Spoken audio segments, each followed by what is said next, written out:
What's up, guys? Your boy Swills here, and today the NFL has huge news, bigger news than the Washington football team, whatever. Jets star safety Jamal Adams has been wanting to get traded for quite a while now after some contract talks broke down. Jets are not a good team, etc., etc. And now he's finally gotten his wish.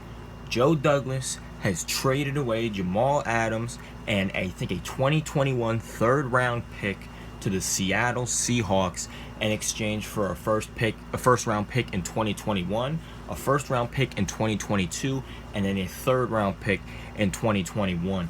Now this is huge news for both sides. For the Jets, obviously they're getting a pretty big haul for one of the one of the best safeties in the league. A lot of people will consider him a generational talent. I'm not quite sure I'd go that far, but he certainly is one of the best safeties in the league. For two first-round picks, and will those first-round picks pan out to be as good as Jamal Adams? Probably not, especially considering they're probably going to be lower in the round, probably closer to round 2 than the beginning of round 1. So we'll break this trade down, what I think of the trade on both sides of the spectrum. We'll start with the Jets. Obviously, I've already started to talk about it. So you get two first-round picks to get rid of a premier safety.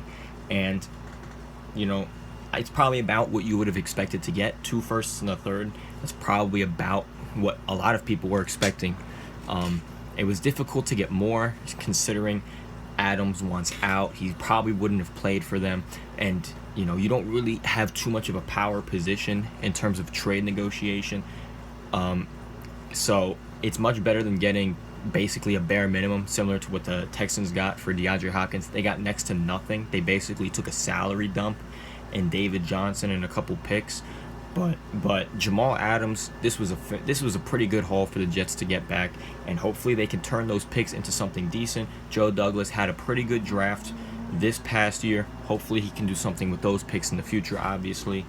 But you know, it's weird though with Jamal Adams, because the Jets are in a very odd position right now. They're almost not in a win now, but a make playoffs now kind of situation. Because last year they went 7-9, despite the fact that, you know, Sam Darnold was out for a majority of the year. C.J. Mosley was out for a majority of the year. Avery Williamson was out for basically the whole year. Le'Veon Bell was not himself. The offensive line was out of shape. They were just terrible. They've fixed a lot of those problems.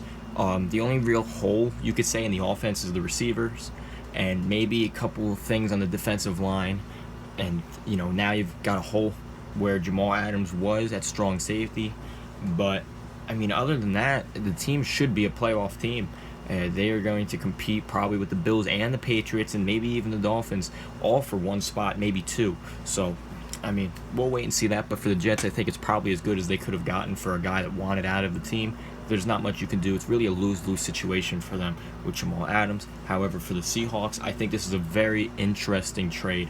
The Seahawks have kind of had cap issues, not completely bad cap issues, but they have had, you know, a pretty low cap space for quite a few years now. Obviously, since the Legion of Boom kind of dissipated, they've kind of fiddled around with a pretty average roster. They've kind of overachieved when you take a look at the talent, especially on the defensive side of the ball. I think that shows how good of a coach Pete Carroll really is. But to get a guy like Jamal Adams to now lead that defense, along with Bobby Wagner, potentially, I don't think Jadeveon Clowney will come back, but if he does, you've got KJ Wright. You've got a number of good players on that team now, especially on the defensive side of the ball. And I wouldn't be surprised to see the Seahawks really take that next step and potentially even go to an NFC Championship or even a Super Bowl. It's a very competitive division. Obviously, you've got the Cardinals who have Hopkins. I think the Cardinals are going to be overrated. I think a lot of people say, oh, they got Hopkins, they're one of the best teams. Kyler Murray was not spectacular last year, but that's for another video. Then, of course, you have the 49ers who were in the Super Bowl last year. They didn't get that much worse. They lost DeForest Buckner. They, Raheem Mostert wanted out, but I mean, they haven't lost too much. And then, of course, you have the Rams, who, they're pretty good, but we'll see with them, obviously. But I think it's a pretty good trade for Seattle, to kind of chips on the table, all in for a chance at the Super Bowl. But let me know what you guys think in the comment section down below. I'm trying to get to 100 subscribers. I'm going to do a giveaway, so make sure you subscribe, leave a like, share with your friends. I want this video to get a little bit more than what I've been getting recently, just so you know I can get myself that little boost. All right, thank you guys. But thanks for watching. Leave a comment once again. Let me know what you think about this trade. Will you agree, disagree with what I said? And yeah, peace out, guys. Take care.